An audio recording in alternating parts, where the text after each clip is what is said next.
বন্ধুরা, এই শ্রাবণ মাস বাবা মহাদেবের এত প্রিয় কেন জানেন?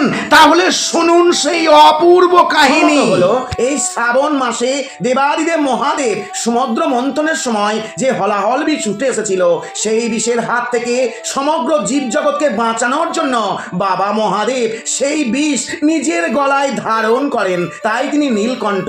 এই বিষের তীব্র জ্বালা কমাতে সমগ্র দেবতারা ভগবান শিবের মাথায় গঙ্গা জল অর্পণ করেন। এতে ভগবান শিবের বিষের জ্বালা কমে যায় এবং ভগবান মহাদেবের আশীর্বাদ পান ভক্তরা। অপর একটি মতে সতীর দেহত্যাগের পর দেবী পার্বতী পুনরায় জন্ম নেন এবং ভগবান শিবকে স্বামী হিসাবে পাবার জন্য কঠোর তপস্যা করতে থাকেন।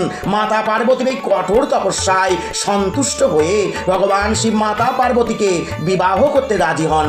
আর সেই শুভ মুহূর্ত ঘটে এই শ্রাবণ মাসে। এই কারণে শ্রাবণ মাসকে ভগবান শিবের মাস বলা হয়। আর আপনিও যদি বাবা মহাদেবকে সামান্যতম ভক্তি করেন, বিশ্বাস করেন, তাহলে বাবা মহাদেবের আশীর্বাদ পেতে ভিডিওটি প্রচুর শেয়ার করতে ভুলে যাবেন না। হর হর মহাদেব।